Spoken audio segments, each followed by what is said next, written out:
Baik, Assalamualaikum warahmatullahi wabarakatuh. Bismi hidayati salihah, ismahuli huna an atakalma kalimatan al kalimataini anin teologi al-islami. Teologi berarti ilmu yang membahas tentang ketuhanan, yaitu membicarakan zat Tuhan, perkataan Tuhan, dan perbuatan Tuhan dari segala aspeknya, yang berkaitan dengan ketuhanan dengan menggunakan argumentasi rasional. Teologi tidak bercorak agama, tetapi merupakan bagian dari filsafat atau philosophical teologi yang berarti filsafat ketuhanan. Karena lapangnya teologi sangat luas, biasanya kata teologi sering dibubuhi dengan kualifikasi tertentu seperti teologi Yahudi, teologi Kristen, Katolik, dan teologi Islam itu sendiri. Karena teologi terkait dengan Tuhan dan pengetahuan itu sendiri, maka dapat disimpulkan bahwa teologi adalah satu, ilmu tentang hubungan dunia ilahi atau ideal atau kekal tak berubah dengan dunia fisik. Yang kedua adalah ilmu tentang hakikat yang ada dan kehendak Allah atau para dewa. Yang ketiga, yakni doktrin-doktrin atau keyakinan-keyakinan tentang Allah atau para dewa dari kelompok-kelompok keagamaan tertentu dari para pemikir perorangan. Kemudian yang keempat, yakni kumpulan tentang ajaran mana saja yang disusun secara koheren menyangkut hakikat Allah dan hubungannya dengan umat manusia dan alam semesta. Kemudian yang terakhir adalah usaha sistematis untuk menyajikan, menafsirkan, dan membenarkan secara konsisten dan berarti keyakinan dan para dewa atau Allah itu sendiri. Karenanya, teologi merupakan sesuatu yang historis dan konstekstual.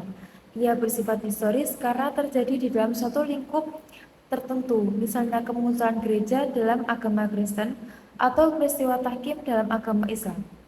Kemudian melahirkan ilmu kalam, dan selanjutnya ia bersifat konstekstual karena disituasikan oleh konteks tertentu yang historis dan partikular. Kedua, sebagai sebuah kajian teologi, menunjuk pada wacana yang dikembangkan dari studi, telaah, dan pendekatan atas konsep-konsep ketuhanan. Dan dalam konteks ini, sebagai sebuah kajian teologi, lebih bersifat kritis daripada normatif. Dalam Islam, definisi teologi juga berkembang sedemikian rupa dan beragam dengan berbagai dimensi dan variasinya.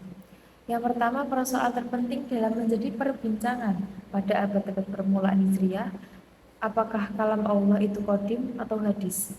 Yang kedua, dasar ilmu kalam ialah dalil-dalil pikiran dan pengaruh dalil pikiran yang tampak dalam pembicaraan pada mutakalimin. Hal senada juga dijelaskan oleh Hasbi As-Siddiqi yang menyebutkan alasan ilmu ini disebut ilmu kalam. Yang pertama yaitu problema yang diperselisihkan para ulama dalam ilmu ini yang menyebabkan umat Islam terpecah ke dalam beberapa golongan adalah masalah kalam Allah. Kemudian yang kedua, materi-materi ilmu ini adalah teori-teori kalam atau tidak ada yang diwujudkan ke dalam kenyataan dan diamalkan dengan anggota. Kemudian yang ketiga, ilmu ini di dalam menerapkan cara atau jalan menetapkan dalil pokok-pokok akidahnya serupa dengan ilmu mantik, serta ulama-ulama mutaakhirin atau ulama-ulama akhir membicarakan di dalam ilmu-ilmu ini hal-hal yang tidak dibicarakan oleh ulama salaf, seperti penafsiran ayat-ayat mutasyabihat, pembahasan tentang kodok, kalam, dan lain-lain. Kedua, ilmu tauhid. Dinamakan ilmu tauhid karena pokok pembahasannya menitik beratkan pada keesaan Allah Subhanahu wa taala. Tauhid atau percaya terhadap Tuhan yang Maha Esa dan percaya tidak ada Tuhan selain zatnya atau kekuatan selain kekuatan dari Allah Subhanahu wa taala. Tujuan tauhid adalah menetapkan keesaan Allah dan zat, sifat dan perbuatannya. Karena itulah pembahasan yang berhubungan dengannya dinamakan ilmu tauhid. Muhammad Abduh mendefinisikan tauhid sebagai ilmu yang membahas tentang wujud Allah, tentang sifat-sifat yang wajib tetap bagaimananya, sifat-sifat yang boleh disifatkan kepadanya, dan sifat-sifat yang sama sekali wajib ditiadakan kepadanya.